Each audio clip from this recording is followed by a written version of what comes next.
of the minority group who is also on this committee that held the press conference today, and he's also a member of parliament for the Mpraeso constituency. Davis, good evening. Thank you very much for your time. Thank you, Sammy. Thank you for having me. What really are your concerns? So our concerns are that we seek, first of all, clarity.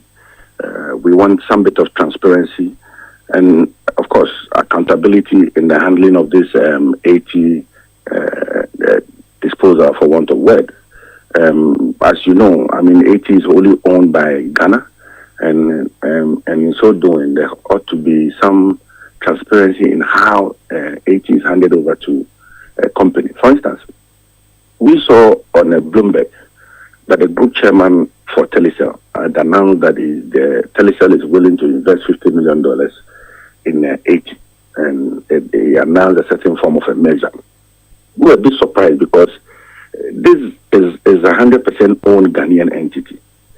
If you want to merge a Ghanaian company like 80 with any other company, it ought to come to Parliament. It did not. 2, we are also aware of some work being done by KPMG to advise government as to the way forward.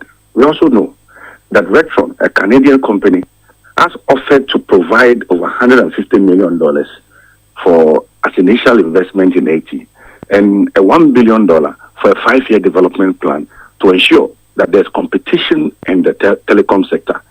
So we feel that the minister should exercise restraint. The minister should be transparent enough. The minister should allow the process to go on so that based on the advice that KPMG gives us, we can now go forward and say that, yes, we are going for this particular deal, we are rejecting this deal or that. But you see, in one breath, the minister publicly announces that the country has gotten a deal from Retron and they are considering it.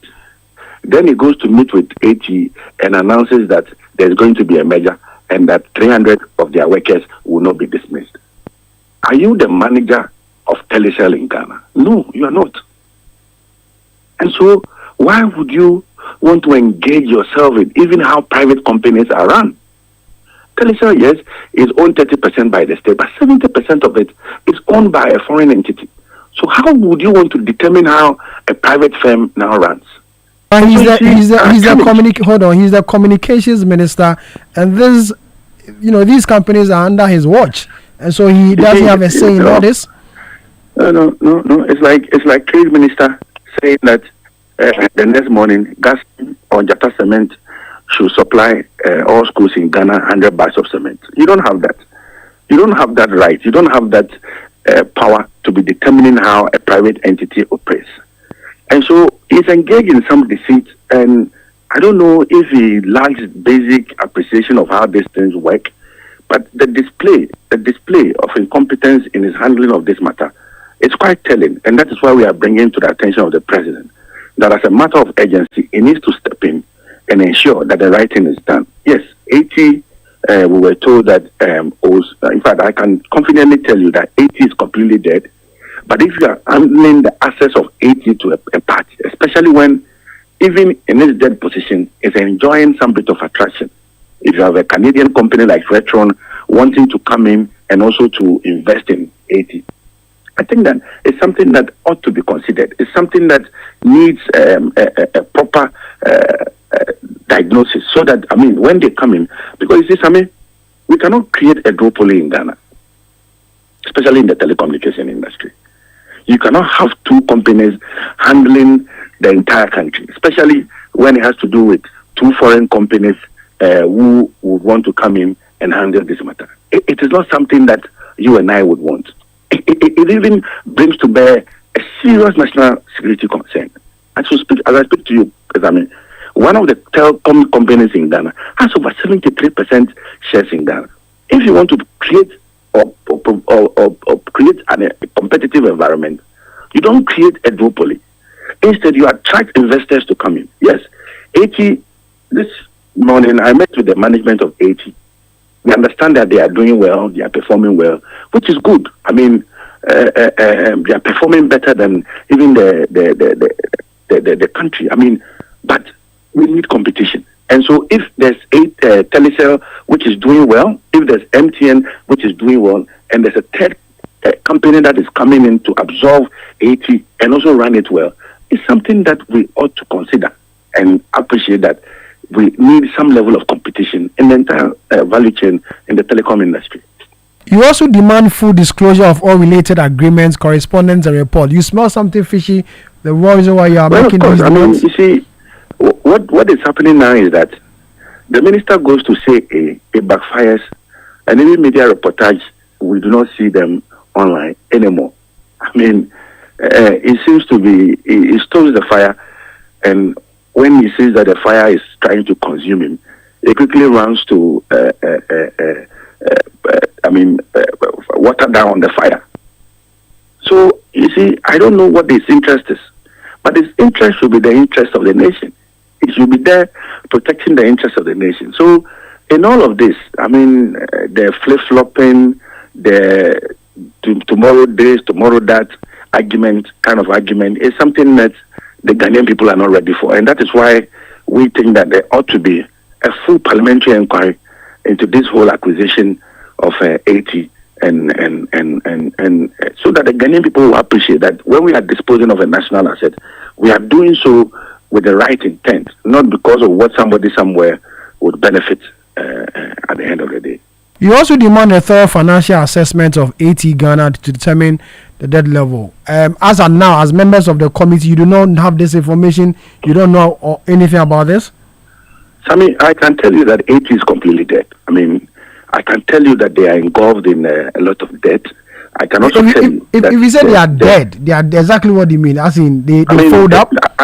You see, the 80 is entangled in a lot of financial difficulties.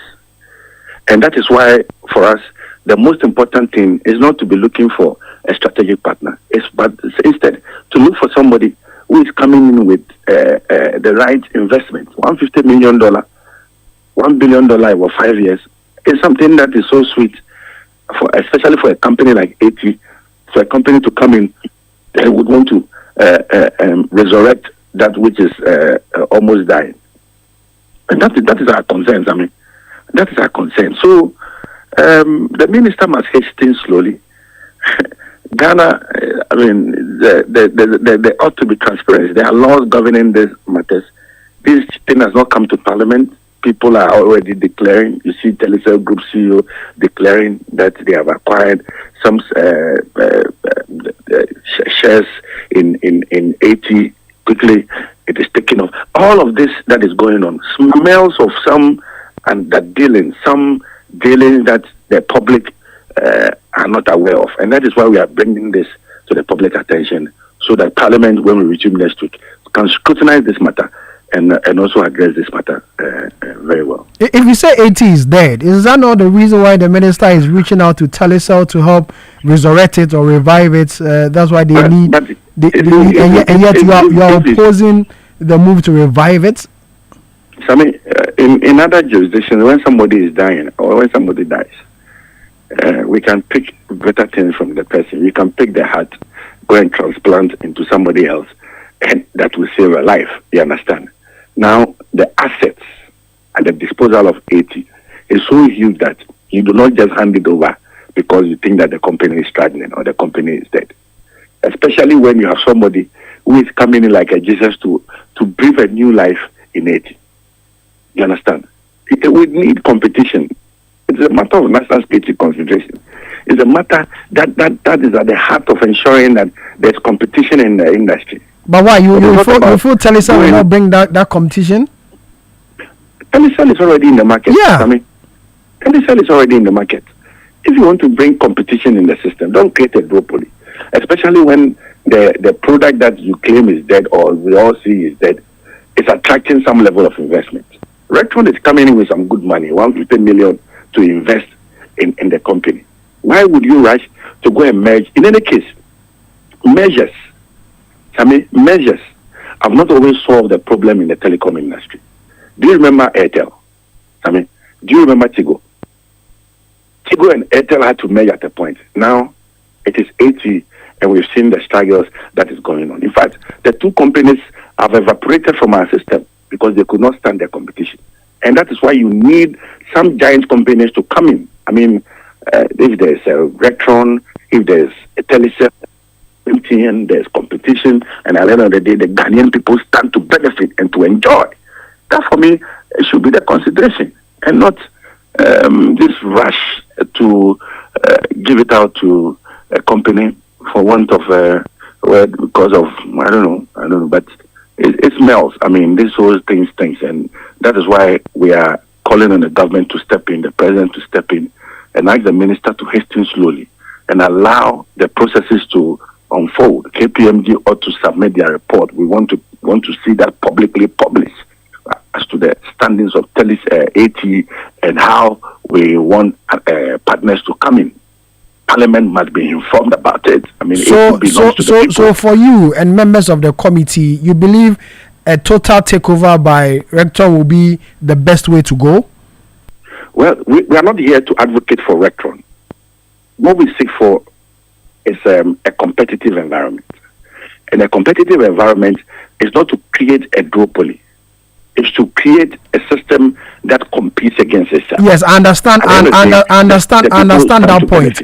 Understand that point. As we speak, the only proposal on the table, which for us, even on the face of it, I mean, if you hear it, $150 million against $50 million. Sammy, which one will you go for? CTFM is seeking investment. Somebody says that I want 60% of CTFM and I'm going to invest $150 million to improve on the structures of cities so that they are able to reach the entire country. And you are saying that there's somebody somewhere proposing 50 million and that you want to go for that 50 million. That is our concern. I mean, value for money. At the end of the day, that is what the Ghanaian people seek for.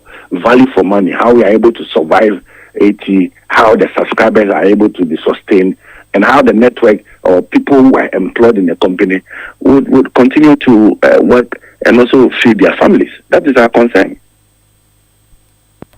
And so for you and the minority, it's the way to go. Do you know this company very well? You know their track record? Which company is that? I mean, the Rector, yeah. Well, it's a Canadian company. I mean, you can just do a quick search on them. Of course, I mean, you realize that it's a company worth its salt. I mean, and of course, they are required to submit certain documentation and certain assurances that shows that they are able to, for clarity, handle this or even inject the $150 million. And I'm told reliably that they have submitted same to the investment advisors appointed by government, KPMG. And so I really don't know why, even before KPMG brings out this report, the minister is on the run trying to divert this whole thing to another party. Okay, thank you. Thank you very much for your time. Davis Opoku Ansah. Thank you very much for your time. Davis Opoku Ansah is the Member of Parliament for Mpraeso and also a member of the Information and Communications Committee of Parliament. They held a press conference today raising some issues in respect of the AT Telecel deal. This is Eyewitness News.